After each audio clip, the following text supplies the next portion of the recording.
16 ಕಾರಣ ಭಾವನೆಯಲ್ಲಿ ಎಷ್ಟು ಮುಗಿಸಿದ್ದೀವಿ? 12 ಮುಗಿಸಿದ್ದೀವಿ ಅಲ್ವಾ? ಇವತ್ತು 12ನೇದು ಪೂಜೆ ಮುಗಿಸಿದ್ವಲ್ಲ, ಇವತ್ತು 12 ಬೆಳಿಗ್ಗೆ. ಈ ಬಹುಶ್ರುತ ಅಂದ್ರೇನು? ಜಿನಾಗಮಗಳ ಆಚಾರಾಂಗ ಸೂತ್ರ ಕೃತಾಂಗ ಸ್ಥಾನಾಂಗ ಸಮವಾಯಾಂಗ ವಾಕ್ಯ ಪ್ರಜ್ಞಪ್ತಿ ಜ್ಞಾತು ಧರ್ಮಕಥಾ ಉಪಾಸಕಾಧ್ಯಯನ ಅಂತಃಕೃದಶಾಂಗ ಅನುತ್ತರೋಪಪಾದಕ ದಶಾಂಗ ಪ್ರಶ್ನಾ ವ್ಯಾಕರಣಾಂಗ ವಿಪಾಕ ಸೂತ್ರಾಂಗ ಮತ್ತು ದೃಷ್ಟಿವಾದಾಂಗ ಅಂತ 12 ಅಂಗಗಳಿದೆ. ಆಗಮದಲ್ಲಿ ಎಷ್ಟು ಅಂಗಗಳಿದೆ? 12 ಅಂಗ ಇದೆ. ಉತ್ಪಾದ ಅಗ್ರಾಯಣಿ ವೀರ್ಯಾನುವಾದ ಅಸ್ತಿ ಪ್ರವಾದ ಅಲ್ಲ, ಜ್ಞಾನ ಪ್ರವಾದ, ಸತ್ಯ ಪ್ರವಾದ, ಆತ್ಮ ಪ್ರವಾದ, ಕರ್ಮ ಪ್ರವಾದ, ಪ್ರತ್ಯಾಖ್ಯಾನ, ವಿದ್ಯಾನುವಾದ, ಕಲ್ಯಾಣವಾದ, ಪ್ರಾಣವಾದ ಪ್ರವಾದ, ಕ್ರಿಯಾ ವಿಶಾಲ ಮತ್ತು ತ್ರಿಲೋಕ ಬಿಂದುಸಾರ ಅಂತ 14 ಪೂರ್ವಗಳಿದೆ. ಅದರಲ್ಲಿ ಸಾಮಾಯಿಕ, ಸ್ತವನ, ವಂದನ, ಪ್ರತಿಕ್ರಮಣ, ವಿನಯ, ಕೃತಕರ್ಮ, ದಶವೈಕಾಲಿಕ, ಉತ್ತರಾಧ್ಯಯನ, ಕಲ್ಪ ವ್ಯವಹಾರ, ಕಲ್ಪಾಕಲ್ಪ, ಮಹಾಕಲ್ಪ, ಪುಂಡರೀಕ, ಮಹಾಪುಂಡರೀಕ, ನಿಷಿದ್ಧಿಕ ಅಂಥೇಳಿ ಪ್ರಕೀರ್ಣಗಳು ಮೊದಲಾದ ಪ್ರಕರಣಗಳಿದೆ. ಇವೆಲ್ಲದನ್ನು ಕೂಡ ಬಹುಶ್ರುತ ಅಂತ ಹೇಳ್ತಾರೆ. 14 ಅಂಗಗಳನ್ನು 12 ಅಂಗಗಳನ್ನು 14 ಪೂರ್ವಗಳನ್ನು ಅದಲ್ಲದೆ ಬಾಹ್ಯ ಅಂಗಬಾಹ್ಯದಲ್ಲಿ ಸ್ತುತಿ, ವಂದನ, ಪ್ರಕೀರ್ಣಕ, ಸಾಮಾಯಿಕ, ಪ್ರಾಯಶ್ಚಿತ್ತ, ಪ್ರತ್ಯಾಖ್ಯಾನ, ಕಾಯಸುರು ಅಂತೆಲ್ಲ ಇದೆ. ಬಹಳ ಇದೆ, ಅದರಲ್ಲಿ ಭೇದ ಇಲ್ಲ, ಅದರಲ್ಲಿ ಬಹಳ ಸಂಖ್ಯೆಯಿದೆ. ಅವೆಲ್ಲದನ್ನು ಕೂಡ ಏನಂತ ಹೇಳ್ತಾರೆ? ಬಹುಶ್ರುತ ಅಂತ. ಬಹುಶ್ರುತರಲ್ಲಿ ಭಕ್ತಿಯನ್ನು ತೋರಿಸುವ ಭಾವನೆ ಬಹುಶ್ರುತ ಭಕ್ತಿ ಭಾವನೆ ಅಂತ ಅನ್ನಿಸ್ಕೊಳ್ಳುತ್ತೆ. ಈಗ ಜಿನಾಗಮ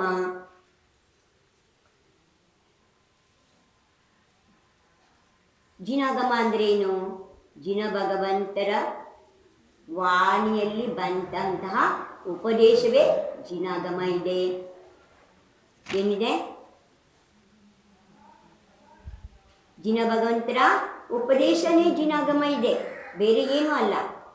ಬಹಳ ವರ್ಷಗಳವರೆಗೆ ಮಹಾವೀರ ಸ್ವಾಮಿ ಮೋಕ್ಷಕ್ಕೆ ಹೋದ ಮೇಲೂ ಸುಮಾರು 500-600 ವರ್ಷಗಳವರೆಗೆ ಅವರಲ್ಲಿ ಅಂತಹ ನೆನಪಿನ ಶಕ್ತಿ ಇತ್ತು. ಅವ್ರಿಗೆ ಬರೆದಿಟ್ಕೊಳ್ಳುವಂಥ ಅವಶ್ಯಕತೆ ಬರಲಿಲ್ಲ. ಒಂದ್ಸಲ ಹೇಳ್ಬಿಟ್ರೆ ಎಲ್ರಿಗೂ ನೆನಪು ಉಳಿತಿತ್ತು. ಒಂದೊಂದ್ಸಲ ಕೇಳಿದ್ದೆ ನಾವು ಪೂರಾ ನೆನಪಿಟ್ಟಿದ್ದು, ಒಂದು ಅಕ್ಷರನೂ ಮರೀತಿರ್ಲಿಲ್ಲ. ಹೀಗೆ ಇರಬೇಕಾದ್ರೆ ಭೂತಬಲಿ ಪುಷ್ಪದಂತರ ಸಮಯದಲ್ಲಿ ಗಿರಿನಾಥ್ ಬೆಟ್ಟದ ಮೇಲೆ ಶ್ರೀಧರ ಸ್ವಾಮಿಗಳು ಅಂತ ಒಬ್ಬರು ಮಹಾ ಆಚಾರ್ಯರಿದ್ದರು. ಅವರು ಒಂದು ದಿನ ವಯಸ್ಸಾಗಿತ್ತು. ವಯಸ್ಸಾದ ಕಾಲದಲ್ಲಿ ಬೆಳಗ್ಗೆ ಎದ್ದು ದಿನದ ಹಾಗೆ ಎಲ್ಲ ಪಾಠವನ್ನು ಹೇಳ್ಕೊಳ್ಳೋಕ್ಕೆ ಶುರು ಮಾಡಿದ್ರು. ಒಂದು ಕಡೆ ಮರ್ತು ಹೋಗ್ಬಿಡ್ತು, ಅವ್ರಿಗೆ ನೆನಪಾಗಿ. ಏನಾಯ್ತು? ಮರ್ತು ಹೋಯ್ತು. ಅಲ್ಲಿವರೆಗೂ ಯಾರಿಗೂ ಮರಿತಾ ಇರಲಿಲ್ಲ. ಮತ್ತು ಅವಾಗ ಅವರಿಗೆ ಚಿಂತೆ ಆಯ್ತು, ಓಹೋ, ಇನ್ನು ಮುಂದೆ ಪಂಚಮ ಕಾಲದ ಜನರಲ್ಲಿ ನೆನಪಿನ ಶಕ್ತಿ ಕಡಿಮೆ ಆಗುತ್ತೆ. ಅವರಿಗೆ ಇಷ್ಟುವರೆಗೂ ಯಾರು ಅದಕ್ಕೆ ಮುಂಚೆ ಅಕ್ಷರ ಇರಲಿಲ್ಲ ಅಂತಿಲ್ಲ. ಅಕ್ಷರನ ಆದಿನಾಥ್ ತೀರ್ಥಂಕರು. ಜೈನ ಧರ್ಮ ಎಷ್ಟು ಪ್ರಾಚೀನ? ಅನಾದಿಯಿಂದ ಇದೆ. ಇವರೆಲ್ಲ ಹೇಳ್ತಾರೆ 5,000 ವರ್ಷ ಆಯಿತು, ಹಿಂದಿಂದು, ಅಷ್ಟಿಂದು, ಇಷ್ಟಿಂದು ಅಂತ ಹೇಳಿ. ಅವೆಲ್ಲ ಇಲ್ಲಿಗೆ ಬಂದ್ರಲ್ಲ, ಭಾರತಕ್ಕೆ ಬಂದು ಹೊಸದಾಗಿ ಬಂದು ಅವರ ಕಂಡಿಡ್ಕೊಂಡ್ರಲ್ಲ, ಅವರ ಅಕ್ಷರನ ಇದನ್ನು ಕಲ್ತ್ಕೊಂಡ್ರಲ್ಲ, ಅವರದ್ದು. ಆದರೆ ಜೈನ ಧರ್ಮ ಅನಾದಿಯಿಂದ ಇದೆ, ಅನಂತ ಕಾಲದವ್ರಿಗಿದೆ. ಆದಿನಾಥ್ ಭಗವಂತರ ಆಯಸ್ಸೆಷ್ಟು? 84 ಲಕ್ಷ ಪೂರ್ವ.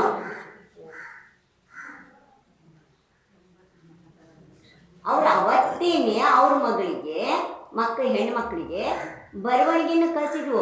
ಬಲಗಡೆ ಕೈಯಲ್ಲಿ ಅಕ್ಷರ ಬರೆಯೋದನ್ನ, ಎಡಗಡೆ ಕೈಯಲ್ಲಿ ಗಣಿತ ಬರೆಯೋದನ್ನ. ಸುಂದರಿನ ಗಣಿತ ಪ್ರೊಫೆಸರ್ ಮಾಡಿದ್ರು, ಬ್ರಾಹ್ಮಿನ ಅಕ್ಷರ ಪ್ರೊಫೆಸರ್ ಮಾಡಿದ್ರು. ಅವತ್ತಿಂದನೂ ಅಕ್ಷರ ಇತ್ತು. ಎಲ್ಲ ವಿದ್ಯೆನೂ ಕಲಿಸಿದ್ರು. ಭರತನಾಟ್ಯದಿಂದ ಹಿಡಿದು ಭರತನಿಗೆ, ಬಾಹುಬಲಿಗೆ ಬಿಲ್ವಿದ್ಯೆಗಳು ಇದ್ದು ಎಲ್ಲ ಒಂದು ಕಲಿಸಿಲ್ಲ ಅಂತಿಲ್ಲ. 100 ಜನ ಮಕ್ಕಳಿದ್ದು, 101 ಜನ ಗಂಡು ಮಕ್ಕಳು. ಅದೇ ತೀರ್ಥಂಗೆ ಎಷ್ಟು ಮಕ್ಕಳು? 103 ಜನ. ಯಶಸ್ವತಿಗೆ 100 ಜನ ಗಂಡು ಮಕ್ಕಳು, 1 ಹೆಣ್ಣು ಮಗಳು. ಸುನಂದಾಗೆ ಒಬ್ಬ ಮಗ ಒಬ್ಬ ಮಗಳು, ಸುಂದರಿ ಮತ್ತು ಬಾಹುಬಲಿ. ಭರತಾದಿಯಾಗಿ 100 ಜನ ಗಂಡ ಮಕ್ಕಳು, ಆಮೇಲೆ ಬ್ರಾಹ್ಮಿ ಮಗಳು, 103 ಜನ ಮಕ್ಕಳು.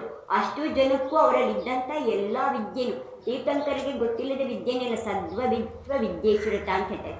3 ಲೋಕದಲ್ಲಿರೋ ಎಲ್ಲ ವಿದ್ಯೆಗಳು ಅವ್ರಿಗೆ ಗೊತ್ತಿತ್ತು, ಎಲ್ಲದನ್ನೂ ಅವರವರಿಗೆ ಕಲಿಸ್ಕೊಟ್ಟು. ಇವತ್ತೇನು ಹೇಳ್ತಾರಲ್ಲ 72 ಕಲೆಗಳು, 64 ಕಲೆಗಳು, ಹೆಣ್ಣು ಮಕ್ಕಳಿಗೆ ಗಂಡು ಮಕ್ಕಳಿಗೆ 72 ಕಲೆಗಳು ಅಂತ ಏನೇನು ಹೇಳ್ತಾರಲ್ಲ ಅವೆಲ್ಲ ಅವ್ರಿಗೆ ಗೊತ್ತಿತ್ತು. ಇವತ್ತಿನ ಇಂಗ್ಲೀಷ್ ಭಾಷೆ, ಜಪಾನಿ ಭಾಷೆ, ಚೈನೀ ಭಾಷೆ ಎಲ್ಲ ಭಾಷೆನೂ ಕಲಿಸಿತ್ತು, ಯಾವುದೂ ಬಿಟ್ಟಿಲ್ಲ.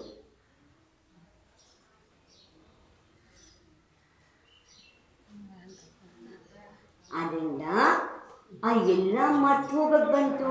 ಅವಾಗ ಚಿಂತೆ ಆಯಿತು, ಮುಂದೆ ಇದನ್ನು ಹೆಂಗೆ ಜೋಪಾನ ಮಾಡೋದು. ಅವ್ರು ಬರ್ದಿರ್ತೀನಿ ಅಂದರೆ ಆಯಸ್ಸು ಮುಗಿದಿದೆ, ವಯಸ್ಸಾಗಿದೆ. ಆವಾಗ ಮಹಿಮಾ ನಗರ ಅಂತೇಳಿ ಬನವಾಸಿ ಇದೆಯಲ್ಲ, ಆ ಕಡೆಯಿಂದ ಒಂದು ಜಾಗದಲ್ಲಿ ಮುನಿಗಳ ಸಮ್ಮೇಳನ ನಡೀತಿತ್ತಂತೆ. ಅಲ್ಲಿಗೆ ಇಬ್ಬರು ಮುನಿಗಳು, ಚಿಕ್ಕ ವಯಸ್ಸಿನವರು, ಒಂದು ಸಲ ಹೇಳಿ ರಥ ಮಾಡ್ಕೊಳ್ಳೋಂಥ ಶಕ್ತಿ ಇರೋ ಮುನಿಗಳನ್ನು ಕಳಿಸ್ಕೊಡಿ ಅಂತ ಪತ್ರ ಕಳಿಸಿದ್ರು. ಅಲ್ಲಿಂದ ಇಬ್ಬರು ಮುನಿಗಳು ಹೋದರು. ಅವ್ರನ್ನ ಪರೀಕ್ಷೆ, ನಿಮಗೆಲ್ಲ ಪರೀಕ್ಷೆ, ಮಕ್ಕಳನ್ನ ಅಡ್ಮಿಷನ್ ಮಾಡೋಕ್ಕೆ ಹೋದರೆ ಪರೀಕ್ಷೆ ತೊಗೋತಾರಲ್ಲ, ಪರೀಕ್ಷೆಲಿ ಪಾಸಾದ ಮಾತನ್ನು ಕೊಡ್ತಾರಲ್ಲ ಅಡ್ಮಿಷನ್ನ, ಹಂಗೆ ಅವರು ಪರೀಕ್ಷೆ ಮಾಡಿರು. ಮಹಾರಾಜನ್ನ ಬಂದಂಥ ಯುವ ಮಹಾರಾಜರನ್ನ ಒಂದೊಂದು ಮಂತ್ರ ಕೊಟ್ಟು ಇದನ್ನು ಸಿದ್ಧಿ ಮಾಡ್ಕೊಂಬನ್ನಿ ಅಂದರು. ಒಂದರಲ್ಲಿ 1 ಮಂತ್ರ ಜಾಸ್ತಿ ಇತ್ತು, ಒಂದರಲ್ಲಿ 1 ಮಂತ್ರ ಕಡಿಮೆ ಇತ್ತು, ಅದನ್ನ ಶುದ್ಧಿ ಮಾಡ್ಕೊಂಬಂದರು. ಆವಾಗ ಅವರಿಗೆ ಕಲಿಸ್ಕೊಟ್ರು. ಅಲ್ಲಿಂದ ಮುಂದಕ್ಕೆ ಫಸ್ಟು ಅದನ್ನು ಲಿಪಿಬದ್ಧಗೊಳಿಸಿದವರು, ಬರೆದಿಟ್ಟವರು ಪುಷ್ಪದಂತ ಮಹಾರಾಜರು. ಅವ್ರದ್ದು ಆಯಸ್ ಕಡಿಮೆ ಇತ್ತು. ಅವ್ರು ಒಂದು ಭಾಗ ಬರೆದ್ಬಿಟ್ಟು ಷಟ್ಕಂಡಾಮದ ಮೊದಲನೇ ಭಾಗನ ಬರೆದು ಅದನ್ನು ಭೂತಬಲಿ ಸಾಗರ ಮಹಾರಾಜರ ಕಡೆ ಕಳಿಸ್ಕೊಟ್ಟು ಅವರು ಸಮಾಧಿ ಆಯಿತು. ಮಿಕ್ಕಿದ್ದ 5 ಖಂಡನ ಇವರು ಬರೆದ್ರು, ಭೂತಬಲಿ ಮಹಾರಾಜರು ಬರೆದ್ರು. ಸಾಗರ ಇಲ್ಲ, ಭೂತಬಲಿ ಮಹಾರಾಜರು. ಈಗ ಭೂತಬಲಿ ಸಾಗರ ಮಹಾರಾಜರು ಇಲ್ಲಿ ಇದ್ದಿದ್ದು ಅವ್ರನ್ನ ಹೇಳಿ ಅದೇ ಬರುತ್ತಾರೆ. ಎಲ್ಲವನ್ನು ಬರೆದಿಟ್ಟು ಗೌತಮ ಗಣಧರ ಸ್ವಾಮಿಗಳು ಮನಪರ್ಯ ಜ್ಞಾನದಿಂದ ಭಗವಂತರು ಹೇಳಿದಂತಹ ವಿಷಯವನ್ನು 48 ನಿಮಿಷದಲ್ಲಿ 12 ಅಂಗ, 14 ಪೂರ್ವ ಅಂಗ, ಬಾಹ್ಯ ಅಂಗ, ಪ್ರವೇಶ ಎಲ್ಲದನ್ನು ಮಾಡಿ ವಿಂಗಡಣೆ ಮಾಡಿ ಹೇಳ್ಬಿಟ್ರಂತೆ. ಅದು ಹಾಗೆ ಬಾಯಲ್ಲಿ ಬಂತು. ಮುಂದೆ ಒಂದೇ ಒಂದು ಸ್ವಲ್ಪ ಉಳಿದಿತ್ತು. ಅದನ್ನು ಬರೆದಿಟ್ಟಿದ್ದೆ ಇಷ್ಟಿದೆ. ಎಲ್ಲ ಬರೆದಿಟ್ಟಿದ್ರೆ ನಾವು ಯಾವಾಗ ಓದಬೇಕಿತ್ತು? ಇದನ್ನೇ ಓದೋಕ್ಕೆ ಸೌಡಿಲ್ಲ, ಸೌಡಿದ್ರೆ ಅರ್ಥ ಆಗಲ್ಲ. ಸೌಡಿದ್ರೆ ತೌಡಿಲ್ಲ, ತೌಡಿದ್ರೆ ಸೌಡಿಲ್ಲ.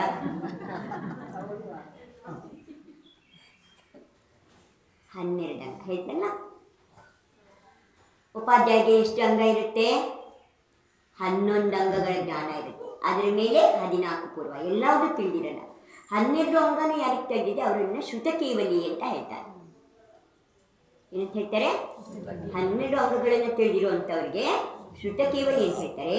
ಅದು ಉಪಾಧ್ಯಾಯ ಪರಮೇಷ್ಠಿಗೆ 11 ಅಂಗ, 14 ಪೂರ್ವದ ಜ್ಞಾನ ಮಾತ್ರ ಇರುತ್ತೆ, ಎಲ್ಲವುದೂ ಇರೋದಿಲ್ಲ. 12ನೇ ಅಂಗದಲ್ಲಿ 5 ಭಾಗ ಇದೆ: ಪರಿಕರ್ಮ, ಸೂತ್ರ, ಪ್ರಥಮಾನಿಯೋಗ, ಪೂರ್ವ, ಆಮೇಲೆ ಪ್ರಕೀರ್ಣಿಕ ಅಂತ ಹೇಳಿ ಅದೆಲ್ಲವೂ ಕೂಡ ಅದರಲ್ಲಿ ಪೂರ್ವಗಳು ಮಾತ್ರ ಗೊತ್ತಿರುತ್ತೆ ಅಂತ ಹೇಳ್ತಿಲ್ಲ. 11 ಅಂಗಗಳ 14 ಪೂರ್ವಗಳ ಅಂತೇಳಿ ಹಾಡು ಹೇಳ್ತಿರಲ್ಲ, ಅಷ್ಟೇ ಅವ್ರಿಗೆ ಗೊತ್ತಿರುತ್ತೆ. ಯಾರಿಗೆ? ಉಪಾಧ್ಯಾಯ ಪರಮೇಷ್ಠಿದೆ. ಅವರು ಅದನ್ನೆಲ್ಲ ಬರೆದಿಟ್ಟರು. ಇವತ್ತು ಅಲ್ಲಿಂದ ಮುಂದಕ್ಕೆ ಮುಂದಿನ ಎಲ್ಲ ಭಗವಂತರುಗಳು ಕೂಡ, ಅಂದರೆ ಆಚಾರ್ಯರುಗಳು, ಅವರೆಲ್ಲ ಭಗವಂತರು ಅಂತಲೇ ಕರಿತೀವಿ. ಯಾಕೆಂದರೆ ಇವತ್ತಿರೋಂಥ ಏನು ಸಾಧುಗಳಿದ್ದಾರೆ, ಮಹಾನ್ ಸಾಗರಿಗೆ ನಾವು ಏನೇನು ಹತ್ರ ಹೋಗ್ತೀವಿ, ಅವರು ಎಲ್ಲ ಸಾಧು ಪರಮೇಷ್ಠಿ ಇದ್ದಾರೆ, ಸಾಕ್ಷಾತ್ ಭಗವಂತಿದ್ದಾರೆ, ಭೂಮಿ ಮೇಲೆ ನಡೆದಾಡ್ತಿರೋ ಭಗವಂತಿದ್ದಾರೆ. ಅವ್ರಿಗೆ ನೋಡಿ ನಗೋದಾಗಲಿ, ಅವ್ರನ್ನ ಇದು ಮಾಡೋದಾಗಲಿ ಕನಸಲ್ಲೂ ಮಾಡಬಾರ್ದು. ಈಗಲೇ ಇಲ್ಲ ಜ್ಞಾನ, ಆಮೇಲೆ ಪೂರಾ ಇರಲ್ಲ. ಆಮೇಲೆ ಜ್ಞಾನ ಮೂಕರಾಗಿ ಹುಟ್ಟಬೇಕಾಗತ್ತೆ, ಪ್ರಾಣಿಗಳಾಗಿ ಹುಟ್ಟಬೇಕಾಗತ್ತೆ, ನರಕದಲ್ಲಿ ಹೋಗಿ ಹುಟ್ಟಬೇಕಾಗತ್ತೆ. ಅರ್ಥ ಆಗದಿದ್ರೆ ಇಲ್ಲ, ನಮ್ಮ ಪುಣ್ಯ ಇಲ್ಲ, ನಮ್ಗೆ ಅಷ್ಟು ಶಕ್ತಿ ಇಲ್ಲ, ಅದಕ್ಕೆ ಅರ್ಥ ಆಗ್ತಿಲ್ಲ. ಆದರೆ ಅವ್ರಿಗೆ ಏನೂ ಅನ್ನೋದಿಲ್ಲ. ನಿಮ್ಗೆ ಯಾರೋ ಹೇಳಿರು, ದೀದಿ ಅವ್ರಿಗಿಂತ ಚಲೋ ಆಯಿತು ಅಂಥೇಳಿ. ಬಾಯಿ ತಪ್ಪು ಹೋದ ಹಂಗೆ ಹೇಳಬೇಡಿ ಮಹಾರಾಜರು ಮುಂದೆ.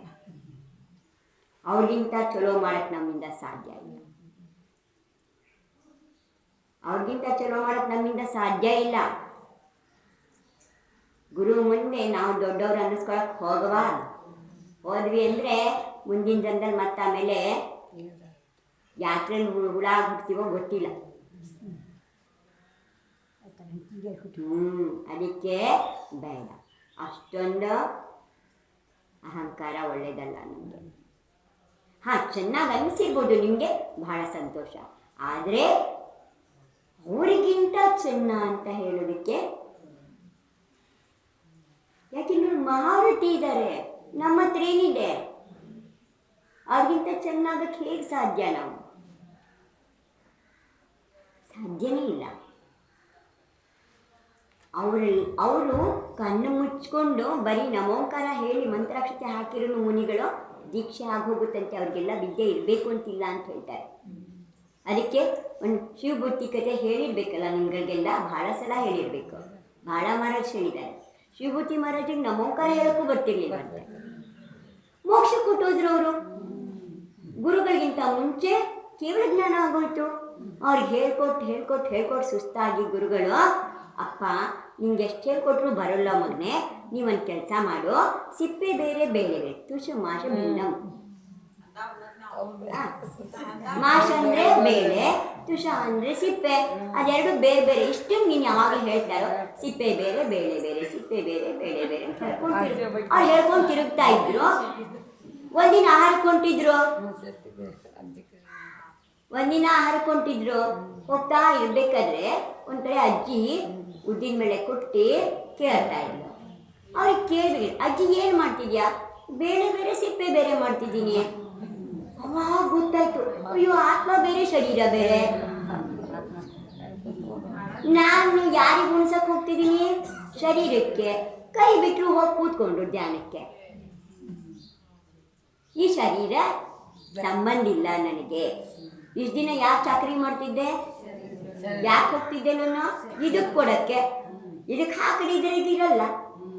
ಇದಕ್ಕೆ 5 ದಿನ ಕೊಡಲಿಲ್ಲ ಅಂದರೆ 6ನೇ ದಿನ ಹೊತ್ಕೊಂಡು ಹೋಗ್ರಿ ಅನ್ನತ್ತೆ. ಮೆಷಿನಿಗೆ ಎಣ್ಣೆ ಹಾಕಿರೆ, ಕರೆಂಟ್ ಚಾಲು ಮಾಡಿದ್ರೆ, ಎಂಥ ಬೇಕಾದಂಥ ಒಳ್ಳೆ ಮೆಷಿನ್ ಇರಲಿ, ಲಕ್ಷ ರೂಪಾಯಿ ಮೆಷಿನ್ ಇರಲಿ, ಅದಕ್ಕೆ ಕರೆಂಟ್ಗೆ ಕನೆಕ್ಷನ್ ಕೊಡ್ದಲೇ ಇದ್ದರೆ ಏನು ಕೆಲಸ ಮಾಡುತ್ತದೋ? ಏನು ಮಾಡಲ್ಲಲ್ಲ.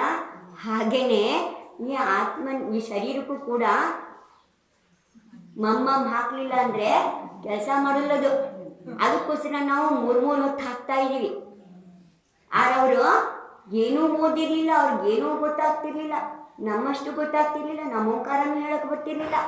ಅಂಥವರು ಹೋಗಿ ಕೂತ್ಕೊಂಡು 48 ಮಿನಿಟ್ನಲ್ಲಿ ಅವ್ರ ಗುರುಗಳು ಹೋಗಿ ಆಹಾರ ಮಾಡ್ಕೊಂಡು ಬರೋದ್ರೊಳಗೆ ಕೇವಲ ಜ್ಞಾನ ಆಗೋಯ್ತು ಅವ್ರಿಗೆ. ಎಲ್ಲ ಓದ್ದವ್ರು ಇಲ್ಲೇ ಕುಂತಿದ್ದೀವಿ, ಓದ್ಕೊಂಡು ಅವರು ಕೇವಲಿ ಜ್ಞಾನಿ ಆದರು, ಕೇವಲಿ ಭಗವಂತರಾದರು. ಶ್ರದ್ಧೆ ಮುಖ್ಯ, ಭಕ್ತಿ ಮುಖ್ಯ. ಆ ಶ್ರದ್ಧೆ ಭಕ್ತಿನ ಜೊತೆಗೆ ಈ ಶರೀರ ಬೇರೆ, ನಾನು ಬೇರೆ ಅನ್ನುವಂತಹ ಜ್ಞಾನ ಬಹಳ ಮುಖ್ಯ. ಅದಿತ್ತು ಶರೀರ ಮೇಲಿನ ಮೋಹನ ಬಿಟ್ಟು ಅದೇನಾದರೂ ನನಗೆ ಸಂಬಂಧಪಟ್ಟಿದ್ದಲ್ಲ, ನಂದಲ್ಲ ಅಂತ ಕೂತ್ಕೊಂಡ್ರು. ಎಂತೆಂಥ ಕಷ್ಟ ಸಹಿಸ್ಕೊಂಡ್ರು. ಭವಿಷ್ಯದ ಭಕ್ತಿಯನ್ನು ಮಾಡೋದ್ರಿಂದ ಏನಾಗುತ್ತೆ? ನಮ್ಮಲ್ಲಿ ಭೇದ ಜ್ಞಾನ ಬರುತ್ತೆ. ಶರೀರ ಬೇರೆ, ಆತ್ಮ ಬೇರೆ ಅನ್ನುವಂತಹ ತಿಳುವಳಿಕೆ ಬರುತ್ತೆ. ಯಾರಿಗದು ಬರುತ್ತೆ ಅವ್ರೇನು ಮಾಡ್ತಾರೆ? ಆತ್ಮದ ಚಿಂತನೆಯನ್ನು ಮಾಡ್ತಾ ಕುಂತು ಬಿಡ್ತಾರೆ. ಯಾರು ಆತ್ಮಚಿಂತನೆಯಲ್ಲಿ ಕೂತ್ಕೋತಾರೆ, ಮುನಿಯಾಗಿದ್ದಾರೆ, ಅವ್ರು ಅದೇ ಜನ್ಮದಿಂದ ಮೋಕ್ಷಕ್ಕೂ ಹೋಗಿ ಬಿಡ್ಬೋದು. ಅದೇ ಈ ಕಾಲದಲ್ಲಿ ಇಲ್ಲ ಮೋಕ್ಷ. 4ನೇ ಕಾಲ, 5ನೇ ಕಾಲ ಇದೆ. 4ನೇ ಕಾಲದಲ್ಲಿ ಮೋಕ್ಷ ಇತ್ತು, ಇವಾಗ ಮೋಕ್ಷ ಇಲ್ಲ. ಆದರೆ ಈಗಲೂ ಸ್ವರ್ಗಕ್ಕೆ ಹೋಗ್ಬೋದು. ಮತ್ತು ಅಲ್ಲಿಂದ ಬಂದವ್ರ ಮೋಕ್ಷಕ್ಕೆ ಹೊರಟು ಬಹಳ ದಿನ ಗಜಕುಮಾರನ ಕತೆ ಹೇಳಿದ್ರು ಮಹಾರಾಜಿ. ಹೇಳಿದ್ದಕ್ಕೆ ಶ್ರೀಕೃಷ್ಣನ ಮಗ ಗಜಕುಮಾರ ಅಂತ ಇದ್ದ. ಯಾರ? ಶ್ರೀಕೃಷ್ಣನ ಮಗ ಗಜಕುಮಾರ ಅಂತಿದ್ದ. ಒಂದು ಪ್ರಾಯಕ್ಕೆ ಬಂದ್ರು ಅಂದರೆ ನೀವು ಶುರು ಮಾಡ್ತೀರಲ್ಲ ಹುಡುಕಾಟನ ಜೊತೆ ಮಾಡೋಕ್ಕೆ. ಒಂದು ಸಲ ಗಿರ್ನಾರ್ ಪರ್ವತಕ್ಕೆ ನೇಮಿನಾಗ ಭಗವಂತ ದರ್ಶನಕ್ಕೆ ಅಂತ ಎಲ್ಲ ಹೊಂಟಿದ್ವಿ. ನಾವೆಲ್ಲಾರ ಎಲ್ಲಿಗಾರ ಹೊಂಟ್ತೀವಿ ಅಂತ ಹೊಂಟ್ರೆ ಮಕ್ಳೇನು ಮಾಡ್ತಾರೆ, ನಮಗಿಂತ ಮುಂಚೆ ಓಡಿ ಹೋಗಿರ್ತಾರಲ್ಲ, ಹಾಗೆ ಮಕ್ಕಳೆಲ್ಲ ಓಡಿ ಹೊಂಟೋಗಿದ್ದು. ಹಿಂದಿಂದ ಕೃಷ್ಣ ಬಲರಾಮ ಅವರೆಲ್ಲ ರಥದಲ್ಲಿ ಕೂತ್ಕೊಂಡು ಬರ್ತಾ ಇದ್ರು. ಎದುರಿಗೆ ಒಬ್ಬ ಬ್ರಾಹ್ಮಣ ತನ್ನ 8 ವರ್ಷದ ಮಗಳನ್ನ ಕೈ ಹಿಡ್ಕೊಂಡು ಕರ್ಕೊಂಡು ಹೋಗ್ತಾನೆ. ಮಗ ಬಹಳ ಸುಂದರ ಇದು. ಕೃಷ್ಣನ ಮನಸ್ಸಿಗೆ ಏನು ಅನ್ನಿಸ್ತು, ಇವಳು ನಮ್ಮ ರಾಜ್ಕುಮಾರನ್ ಭಾಳ ಚಲೋ ಇದ್ದಾಳೆ. ಸರಿ, ಅವನು ಚಕ್ರವರ್ತಿ ಇದ್ದ, ಅರ್ಧ ಚಕ್ರ ಇದ್ದ, 3 ಖಂಡದ ಅಧಿಪತಿ ಇದ್ದ. ಆ ಬ್ರಾಹ್ಮಣನ ಕರೆದ, ನೋಡು ನಿನ್ನ ಮಗಳನ್ನ ನನ್ನ ಮಗ ಗಜಕುಮಾರನ್ ತಂದ್ಕೋಬೇಕು ಅಂತ ಇದ್ದೀನಿ, ಕೊಡು ಅಂತೇಳಿ. ಇಲ್ಲ ನಾ ಕೊಡಲ್ಲ ಅಂತ. ಚಕ್ರವರ್ತಿ ಮನೆಗೆ ನನ್ನ ಮದುವೆ ಮಾಡ್ಕೊಡಂದ್ರೆ ಯಾಕೆ ಅಂತಂದರೆ, ನೀವು ನಮ್ಮ ಮಕ್ಕಳನ್ನ ಕರ್ಕೊಂಡು ಹೋಗ್ತೀರಾ, ಆಮೇಲೆ ದಾಸಿ ಮಾಡ್ಕೊಂಡ್ಬಿಡ್ತೀರಾ, ನಾ ಕೊಡಲ್ಲ. ನನ್ನ ಯೋಗ್ಯತೆ ನೋಡಿ ಮದುವೆ ಮಾಡಿಕೊಡ್ತೀನಿ. ಸರಿ, ಅವನು ಹೇಳ್ದ, ಇಲ್ಲ ನಿನ್ನ ಮಗಳನ್ನ ಪಟ್ಟದ್ರಾಣಿನೇ ಮಾಡ್ತೀನಿ, ಅವಳನ್ನ ಹಾಳು ಮಾಡಲ್ಲ, ನಿನ್ನ ಮಗಳನ್ನ ಕೊಡು. ಆಯಿತು, ಇವರಿಬ್ರು ಮಾತಾಡಿಕೊಂಡ್ರು. ಹಿಂದಿನ ಕಾಲದಲ್ಲೆಲ್ಲ ಹಾಗೆ ಇತ್ತು, ಅಪ್ಪ ಅಮ್ಮ ಹೋಗಿ ನೋಡ್ಕೊಂಬರೋರು. ಎಷ್ಟೋ ಸಲ ಅಮ್ಮನೂ ನೋಡ್ತಿರ್ತಿಲ್ಲ, ಸೊಸೆ ಮುಖ ಅಳಿ ಮುಖ ನಮ್ಮ ಮದುವೆ ಮನೇಲೇ ನೋಡ್ತಿದ್ದಿದ್ದು. ಮಾವು ಎಲ್ಲೋ ಹೋಗಿರ್ತಿದ್ದ ವ್ಯಾಪಾರಕ್ಕೋ ಇದಕ್ಕೋ ಅಲ್ಲಿ ಇಲ್ಲಿ ಹೋದಾಗ ಅಲ್ಲೆಲ್ಲೋ ನೋಡಿಕೊಂಡು ನಮಗಾಗತ್ತೆ ನಿಮ್ಗಾಗತ್ತೆ ಅಂದ್ಕೊಂಡು ನನ್ನ ಮಗ ಕೊಡ್ತೀನಿ ಅಂತ ಹೇಳಿ ಮಾತಾಡಿ ಬಂದ್ಬಿಡ್ತಿದ್ರು. ಆಮೇಲೆ ಯಾವಾಗಲೂ ನೋಡ್ತಿದ್ರು, ಮದುವೆಲೇ ಅವ್ರ ಮೂರ್ತಿ ನೋಡ್ತಾ ಇದ್ದಿದ್ದು. ಇವಾಗ ನನ್ನ ಮೊಬೈಲು ಇರಲಿಲ್ಲ ಫೋಟೋ ಕಳ್ಸೋಕ್ಕೆ. ಹಾಂ, ಮದುವೆ ದಿನ ಕಾಯಬೇಕಿತ್ತು, ಹುಡುಗಿ ಮುಖ ನೋಡೋಕೆ ಹುಡುಗ, ಹುಡುಗನ ಮುಖ ನೋಡೋಕೆ ಹುಡುಗಿ ಬಂದಾಗ. ಹಾಂ, ಆದರೆ ಅಪ್ಪ ಅಮ್ಮ ನೋಡ್ಕೊಂಡು ಬಂದಿದ್ದನ್ನು ಅವ್ರ ಮಕ್ಕಳು ಒಪ್ಕೋತಿದ್ರು, ಅವ್ರ ಜೊತೆ ಬಾಳ್ತಾರೆ. ಸರಿ ಆಯಿತು, ಒಪ್ಕೊಂಡ್ರು. ಯಾರು ಬೀಗರು ಒಪ್ಕೊಂಡ್ರು. ಆಯಿತು, ಮುಂದಕ್ಕೆ ಹೋದ್ರು. ಇಲ್ಲಿ ಸಮಾಚಾರಕ್ಕೆ ಜಿಕ್ಕೊಂಡು ಹೊಂಟಿದ್ವಲ್ಲ ಮಕ್ಕಳು, ಅವೆಲ್ಲ ಹೋಗಿ ಕೂತ್ಕೊಂಡು ನೀನ ಸ್ವಾಮಿ ಪ್ರವಚನ ಕೇಳ್ತಾ ಇದ್ದು, ಉಪದೇಶ ಕೇಳ್ತಾ ಇದ್ದು. ಅದರಲ್ಲಿ ನೇಮಿತ ಮಗಳು ಹೇಳಿದ್ರು, ಕೆಸರ ಕಾಲಿಟ್ಟು ತೊಳ್ಕೊಳ್ಳೋಕ್ಕಿಂತ ಕೆಸರ ಕಾಲು ಹಿಡ್ದಲೇ ಇರೋದೇ ಚಲೋ, ಒಳ್ಳೇದ ಅಂತ.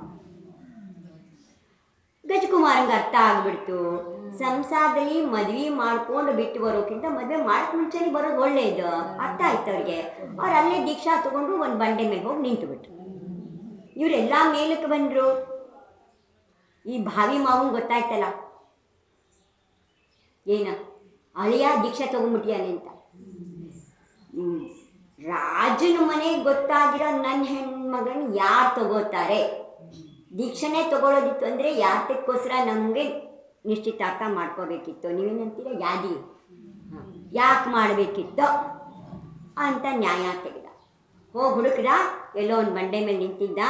ಏನು ಮಾಡ್ತಾನೆ, ಹೋಗಿ ಇಜ್ಜಲ್ ಒಲೆ ಇರುತ್ತಲ್ಲ, ಚೆನ್ನಾಗಿ ಕೆಂಪು ಕಾಯಿಸಿ ಇಜ್ಜಲ್ ಒಲೆನೇ ಅಂತ ಕೇಳ್ಕೊತಾನೆ, ಭಾಳ ಕೇಳ್ಕೊತಾನೆ. ಹಿಂಗೆ ಮಾಡಬೇಡಪ್ಪ, ನೀನು ನನ್ನ ಮಗಳನ್ನ ಕೊಡ್ತೀನಿ ಅಂತ ನಿಮ್ಮ ಅಪ್ಪನ ಕಡೆ ಒಪ್ಕೊಂಡಿದ್ದೀನಿ, ಮಾಡಬೇಡ, ಹಾಗೆ ಹೀಗೆ ಬಂದುಬಿಡು, ನನ್ನ ಮಗಳನ್ನ ಮದುವೆ ಮಾಡ್ಕೊ, ಹಾಗೆ ಹಿಂಗೆ ಅಂತೆಲ್ಲ ಕೇಳಲಿಲ್ಲ. ಅವ್ನು ಧ್ಯಾನದಲ್ಲಿ ಮುಳುಗಿದ್ದಾನೆ. ಅವ್ನು ಏನು ಕಂಡುಬಿಡ್ತಾನೆ, ಅವ್ನಿಗೆ ಅವ್ನ ಮೈ ಮೇಲೆ ಖಬರೇ ಇಲ್ಲ. ಹಂಗೆ ಧ್ಯಾನದಲ್ಲಿ ಆತ್ಮಧ್ಯಾನದಲ್ಲಿ ನಿಂತಿದ್ದಾನೆ. ಸರಿ ಆಯಿತು, ಇದಾಯಿತು, ಬಂದ. ಸಿಟ್ಟು ಬಂತು ಭಾಳ. ಯಾರ ಮೇಲೆ? ಭಾವಿ ಅಳಿನ ಮೇಲೆ. ಇನ್ನೂ ಅಳಿ ಆಗಿಲ್ಲವ, ಅವನ ಮೇಲೆ ಭಾಳ ಸಿಟ್ಟು ಬಂತು. ಹೋದ, ಇದ್ರೊಳಗೆ ಚೆನ್ನಾಗಿ ಕಾಯಿಸಿ, ಕೆಂಪು ಕಾಯಿಸಿ ತನ್ನ ತಲೆ ಮೇಲೆ ಇಟ್ಟು. ಮುನಿಗಳು ಏನು ತೆಗೆದೆಸಿಯಲ್ಲ ಆಚೆಗೆ. ಅವ್ರು ಧ್ಯಾನದಲ್ಲಿ ನಿಂತಿದ್ದಾರೆ. ಗಜಕುಮಾರ ಶಾಸ್ತ್ರದಲ್ಲಿ ಬರುತ್ತೆ, ವಿಚಾರ ಮಾಡ್ತಾರಂತೆ, ಒಳಗಡೆ ಧ್ಯಾನ ಅಗ್ನಿ ಅನ್ನೋ ಅಗ್ನಿಯಿಂದ ನಾನು 8 ಕರ್ಮ ಸುಡ್ತಾ ಇದ್ದೀನಿ. ನನ್ನ ಮಾವ ಬಂದು ಈ 9 ಕರ್ಮನೂ ಸುಟ್ಟು ಹಾಕ್ತಿದ್ದಾನೆ. ಭಾಳ ಚಲೋ ಆಯಿತು. ಅವ್ರ ಬುರ್ಡೆ ಸುಟ್ಟು ಮೆದುಳು ಸುಟ್ಟು ಇದಾಗೋದಕ್ಕೆ ಮುಂಚೆ, ಅವ್ರ ಪ್ರಾಣ ಹೋಗೋದಕ್ಕೆ ಮುಂಚೆ ಕೇವಲ ಜ್ಞಾನ ಆಗುತ್ತೆ, ಆಮೇಲೆ ಯಾವ ಗಾಯನೂ ಇರಲ್ಲ.